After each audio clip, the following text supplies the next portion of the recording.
আসসালামু আলাইকুম প্রিয় ভাই বোন এবং বন্ধুগণ, আশা করি সকলে ভালো আছেন। আজকে আমরা আপনাদের যেটা দেখাতে আসছি এটা হচ্ছে এই যে দেখতে পাচ্ছেন, এটা হচ্ছে আমাদের শাহী জাতের পেঁপের চারা। আমাদের পেঁপের চারা এই মুহূর্তে প্রস্তুত হয়ে গেছে। যারা পেঁপের চারা নিতে চাচ্ছিলেন তারা আমাদের সঙ্গে যোগাযোগ করতে পারেন। তো এখন কি জন্য নেবেন শাহী জাতের পেঁপের চারা আমরা যদি একটু আপনাদের বলি, এই পেঁপেটা রোপণের পর থেকে 6 মাসের মধ্যে আপনি পেঁপে হারভেস্ট করতে পারবেন, 5.5 থেকে 6 মাসের মধ্যে। আর পেঁপের প্রতিটা যে চারা থাকবে এটাতে মিনিমাম আমাদের 3টা করে চারা দেওয়া আছে, 3টাতে একটা কাউন্ট হয়। শাহী পেঁপের একটা চারা হয় না, সেক্ষেত্রে আমাদের 3টা চারা দেওয়া আছে যেন আপনাদের নারী পুরুষের সমস্যা না হয়। আর 90 দিনের মধ্যে আপনাদের এইটাতে ফুল ফল আসবে। 90 দিন পরে একটা গাছ রেখে নারী বাকিগুলো কেটে দিতে হবে। দিলে ঠিকঠাক যদি জৈব এবং রাসায়নিক সার ব্যবহার করা যায় তাহলে আপনার একটা গাছ লাগিয়ে যেভাবে যে সময়ে ফল পাবেন, আমাদের এই 3টা গাছ লাগিয়েও একই সময়ে ফল পাবেন। অনেকেই ভয় পান যে 3টা গাছ লাগাবো, গ্রোথ খুব কম হবে। এমনিতেই শীতের মধ্যে পেঁপের গাছ বাড়ে না। শীত পরবর্তীতে যখন আবহাওয়া গরমের দিকে আসবে তখন আপনার একটা করে গাছ আসবে, আর ওই একটা গাছে শক্তি প্রয়োগ করলে খুব দ্রুত ওই গাছগুলো বেড়ে যাবে। তো যারা এটাই পেঁপের সবচেয়ে ভালো বৈশিষ্ট্য হচ্ছে, পেঁপে চাষ করতে গিয়ে আপনারা বিভিন্নভাবে খাটো জাতের পেঁপে যারা চাষ করেন, এটা কিন্তু খাটো জাত না, এটা হচ্ছে লম্বা জাতের পেঁপে। মানে লম্বা বলতে গাছও একটু লম্বা হবে সেই জাতের পেঁপে। আর আপনারা যারা পেঁপে খাটো জাতের চাষ করেন তাদের মোজাইক ভাইরাস, পাতা কোঁকড়ানো ভাইরাস, ভিপিএস ভাইরাস, বিভিন্ন ধরনের ভাইরাসের আক্রমণের ফলে পেঁপে চাষে বিভিন্ন ধরনের সমস্যা দেখা দেয়।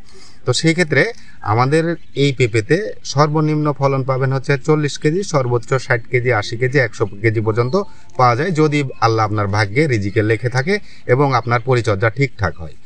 আপনার 6 মাস থেকে আপনার পেঁপে হারভেস্ট আরম্ভ হবে। গাছ যদি আপনি রাখেন মোটামুটি 3 বছর পর্যন্ত গাছ রাখতে পারবেন, পরবর্তীতে পেঁপের আকার ছোট হবে।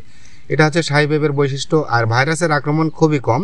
পেঁপে মানে হচ্ছে ভাইরাসের আক্রমণ হবেই, কিন্তু অন্যান্য পেঁপের জাতের চাইতে শাহী জাতের পেঁপের ভাইরাসের আক্রমণ খুবই কম। যেটা আপনি একজন কৃষকের জমিতে যদি পেঁপেতে ভাইরাস লাগেও তবুও সে ক্ষতির সম্মুখীন হবে না, স্বাভাবিক একটা ফলন পাবে। অন্যান্য জাতে যেমন ভাইরাস লাগলে পুরো বাগান নষ্ট হয়, আমাদের জাতে ভাইরাস লাগলে পুরো বাগান নষ্ট হবেন না, স্বাভাবিক একটা ফলন পাবেন 20, 30, 50 কেজি।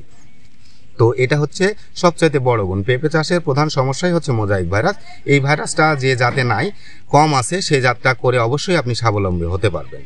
তারপরের বিষয় হচ্ছে পেঁপেটা কেমন সাইজ হয়। পেঁপেটার সাইজ অনেক সময় গোল হয়, অনেক সময় লম্বা হয়। এটা হচ্ছে পরাগায়নের উপর নির্ভর করে। তো গোলও হতে পারে, লম্বাও হতে পারে, কিন্তু পেঁপের এভারেজ সাইজ আপনার 1.5, 2, 2.5, সর্বোচ্চ 8 কেজি পর্যন্ত একটা পেঁপে হয়ে থাকে। কিন্তু 8 কেজি স্বাভাবিক সাইজ না, এটা অস্বাভাবিক সাইজ। 8 কেজি ধরা চলে না। 1.5, 2, 2.5, 3 এটার মধ্যে পেঁপে হারভেস্ট চলে। আর এর মিষ্টতা নিয়ে যদি বলি, এর মিষ্টতা একটু কম। আপনারা যদি সবজির জন্য উচ্চ ফলনশীল কোনো পেঁপে খোঁজ করে থাকেন তাহলে শাহী পেঁপের এই জাতটা হতে পারে আপনার প্রথম পছন্দ। এখন আমি যে পেঁপের চারা, আমার পাশে যে পেঁপের চারাগুলো দেখতে পাচ্ছেন, এই পেঁপের চারাগুলো সব আমাদের রেডি চারা। এই চারাগুলো অলরেডি আমরা ডেলিভারি করছি, ঠিক একই সাইজের চারা। আমরা যদি ভেতর থেকে একটু দেখাই যে আমাদের চারা সাইজটা কেমন, আমি একটু যদি দেখাই, এ দেখেন প্রত্যেকটা চারাতেই আমাদের একটা টবে 3টা করে চারা দেয়া আছে। 3টার নিচে কোনো চারা হলে আমরা সেইভাবে চারাগুলো কাউন্ট করি না। কারণ হচ্ছে নারী 1টা 2টাতে বোঝা যায় না। মিনিমাম 3টা থাকলে আপনার 75% সিওরিটি হয় যে গাছের 100টা পেঁপে গাছের মধ্যে মানে 75 থেকে 80টা গাছ আপনার নারী হবে, এরকম সিওরিটি দেওয়া যায়। সেক্ষেত্রে আমরা একটু লক্ষ্য করি যেন কৃষক ক্ষতিগ্রস্ত না হয়, সেভাবে আমরা এই চারাগুলো রেডি করি এবং আপনাদের ডেলিভারি করার ব্যবস্থা করি। আমাদের ডেলিভারি প্রসেস হচ্ছে পুরোটাই বাসের মাধ্যমে, তবে কুরিয়ারেও দেওয়া যায়। তবে কুরিয়ারে নিলে পারে আপনার পেঁপের চারাটা অনেক সময় নষ্ট হয়ে যায় ঝাঁকির কারণে।